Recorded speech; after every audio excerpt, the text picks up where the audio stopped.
তো আসসালামু আলাইকুম প্রিয় দর্শক, আজকে আপনারা সকলে ভালো আছেন। তো প্রিয় দর্শক, এই পবিত্র রমজান মাসে আমরা রোজা খোলার পর আমরা যদি স্বামী স্ত্রী সহবাস করি, এটা কি আমাদের রমজান মাসে সহবাস করা যাবে? আমাদের কি রোজাটা হবে? তো এই নিয়ে কিন্তু সবারই মনে একটা সন্দেহ আছে যে রমজান মাসে সহবাস করলে নাকি আমাদের রোজা হবে না। তো চলুন, কতটা সত্য বা কতটা মিথ্যা ডাক্তার জাকির নায়েক কিন্তু এই নিয়ে মাশাআল্লাহ খুবই সুন্দর তিনি ব্যাখ্যা দিয়েছেন যে আমাদেরকে সত্যি কি আমাদের রমজান মাসে সহবাস করা যাবে না, আমাদের সহবাস করা যাবে তো কোন টাইমে আমাদেরকে করতে হবে সহবাসটা। চলুন ডাক্তার জাকির নায়েকের মুখ থেকে শুনে নেব। তো ভিডিও শুরু করার আগে আপনাদের কাছে একটা কথা বলবো, এরকম ইসলামিক প্রচারের ভিডিও দেখতে হলে অতি অবশ্যই আমাদের আল্লাহ চ্যানেলটিকে সাবস্ক্রাইব করে দেবেন। চলুন আমরা ডাক্তার জাকির নায়েকের সেই মূল ভিডিওটি আমরা দেখে আসি, আমরা সহবাস করা যাবে কি না রমজান মাসে, সে চলুন।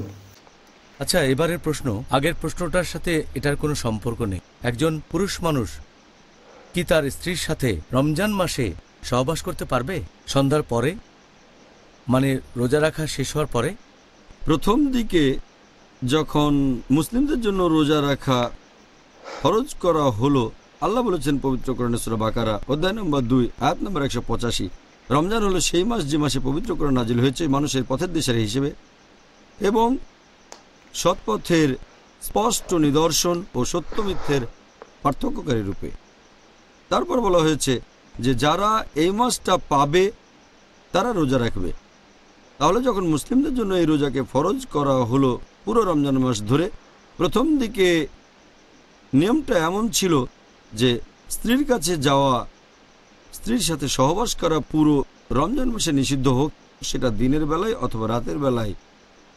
আর আল কুরতুবীর তাফসিরে এটা উল্লেখ আছে, খণ্ড নম্বর 2 পৃষ্ঠা নম্বর 210, যে উমর রাদিয়াল্লাহু আনহু একবার নবীর সাথে রাতে অনেক সময় ছিলেন, তারপর নবীকে ছেড়ে নিজের বাসায় চলে আসলেন। যখন বাসায় আসলেন তখন তার স্ত্রীর সাথে সহবাসের ইচ্ছে হলো, তিনি সহবাস করলেন। সকালে ঘুম থেকে উঠে খুব লজ্জা পেলেন এবং নবীর কাছে গিয়ে বললেন, আমি আল্লাহ এবং আপনার সাথে অন্যায় করেছি। নবী তখন বললেন, কেন? কারণ আমি স্ত্রীর সাথে সহবাস করেছি, আমার ইচ্ছা হয়েছিল, তখন স্ত্রীর কাছে গিয়েছিলাম, তার সাথে বিছানায় গিয়েছি, তার সাথে সহবাস করেছি। নবী বললেন, তুমি কি সত্যি এটা করেছো? উমর রাদিয়াল্লাহু আনহু বললেন, হ্যাঁ। তিনি নবীকে বললেন, কোনোভাবে কি আমাকে ক্ষমা করা যায়? তখন নবী সাল্লাল্লাহু আলাইহি সাল্লাম বললেন, আল্লাহ ছাড়া কেউ তোমাকে ক্ষমা করতে পারে না, একমাত্র তিনি পথ দেখাতে পারেন।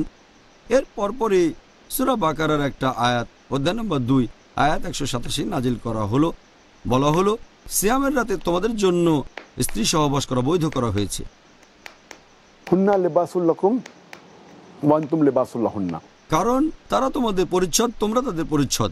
আয়াতটাতে আরও বলা হয়েছে যে আল্লাহ জানেন তোমরা এই সময়ে নিজেদের সাথে অবিচার করছিলে, আল্লাহ তোমাদের ক্ষমা করেছেন, এখন থেকে তোমরা স্ত্রীদের সাথে সহবাস করতে পারবে এবং আল্লাহ তোমাদের জন্য যা বিধিবদ্ধ করেছেন তা কামনা করো। তোমরা পানাহার করো ততক্ষণ যতক্ষণ রাতের কালো রেখা থেকে সকালের সাদা রেখা স্পষ্ট না হয়, তারপর সিয়াম পূর্ণ করো সূর্যাস্ত পর্যন্ত, রাত না হওয়া পর্যন্ত। তাহলে আয়াতটা যখন নাজিল হলো সূরা বাকারা অধ্যায় 2 আয়াত 187, সেই সময় থেকে রমজান মাসে রাতের বেলায় মুসলিমদের জন্য স্ত্রী সহবাস করা বৈধ হয়ে গেল।